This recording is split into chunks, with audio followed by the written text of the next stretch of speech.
শরীফ ওসমান হাদির ঘটনায় আমরা আবারও নাটকীয় মোড় লক্ষ্য করছি। পরিস্থিতি ভিন্ন দিকে যাচ্ছে।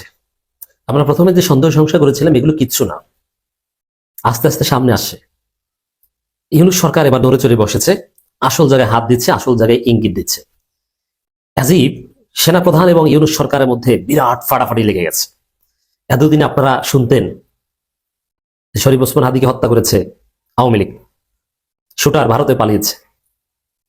না, সরকার এখন ফিল করছে, আমি আসছি ডিটেলস, এটা ডিজিএফআই এর কাজ এবং তার সাথে ওয়াকার জড়িত থাকতে পারে। এবং ভারতে পালিয়ে গেছে এই ন্যারেটিভ ওয়াকার বাহিনী ডিজিএফআই বাজারে প্রচার করেছে, জনগণের দৃষ্টি ভিন্ন দিকে ফেরাতে চেষ্টা করেছে এবং that was also part of নাটক। এটা সামনে আসছে। দর্শক দেখেন, হিসাব মিলিয়ে দিই। এর মানে কি, ওই পিনাকি যেটা বলেছে ওইটাই, এটা নিছক জাস্ট পুরোপুরি অ্যাবসলিউটলি আওয়ামী লীগের প্ল্যান ওসমান হাদিকে হত্যা করা, নট নেসেসারিলি দ্যাট। এটা ডিজিএফআই ওয়াকার বাহিনী করতে পারে। এবং ভিপি নূরের উপর হামলাটা দেখেন কি রহস্যজনক। ভিপি নূরের উপর ক্যামেরার সামনে হামলা হলো। তারা তো আর পালিয়ে যায়নি, কারা হামলা করেছে, কে কতটুকু আঘাত করেছে, কার আঘাতে কত পার্সেন্ট রক্ত ঝরেছে, এটা আইডেন্টিফাইড। কিন্তু কোনো বিচার নাই। বিচার বিভাগীয় তদন্ত কমিটি গঠন করেছে, কিন্তু কোনো কিছু আমরা দেখতে পাচ্ছি না। কারো বিরুদ্ধে কোনো ব্যবস্থা নাই, কিচ্ছু নাই, সব একদম ধামাচাপা।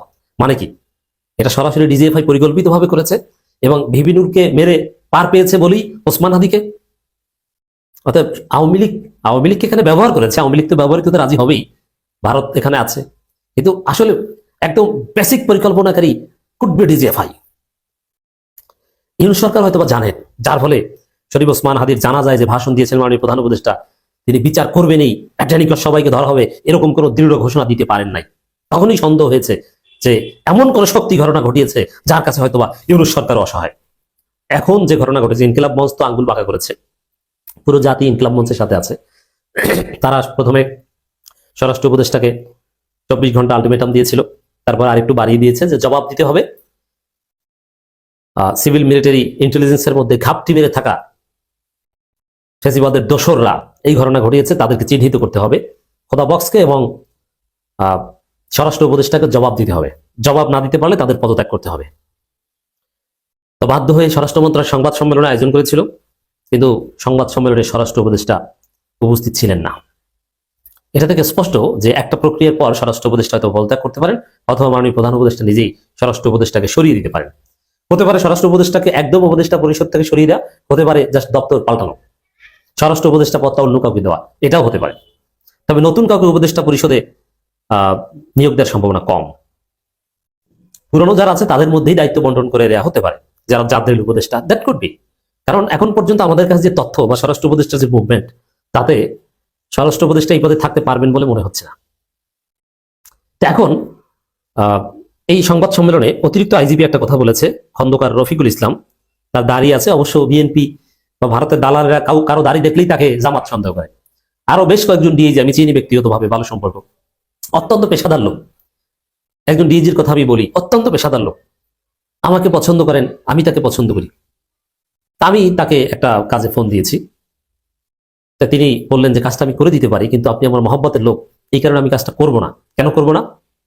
যে তাহলে আমার পেশাদারিত্বের সাথে এটা একটু কন্ট্রাডিক্টরি হয়, যে আমাকে তুমি বলে যে তুমি আমার কাছের লোক, এই কারণে মনে হয় আমি কাজটা করে দিয়েছি, অথচ কাজটা বৈধ।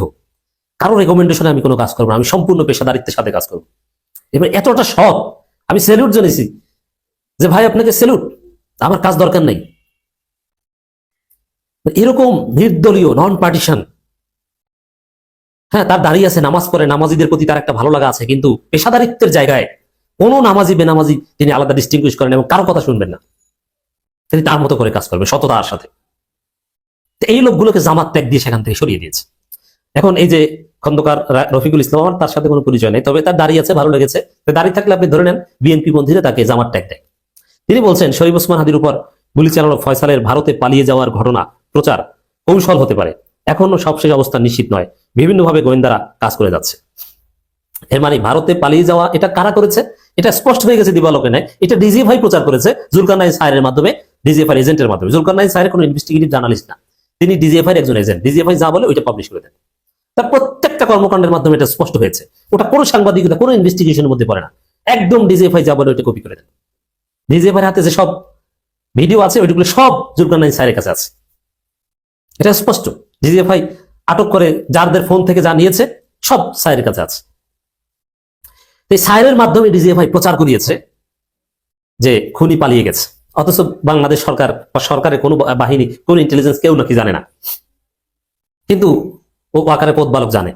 এটার অর্থ কি, এটার মিনিং কি? এটা থেকে বোঝা যায় দর্শক যে ডিজিএফআই নাটক সাজিয়েছে ঘটনা ভিন্ন খাতে প্রবাহিত করতে। এর মানে এর সাথে ডিজিএফআই কোনো না কোনোভাবে সম্পৃক্ততা থেকে থাকতে পারে। আর ইউনূস সরকার এতদিন এটা বলেনি, এখন বলছে যেটা নাটক হতে পারে।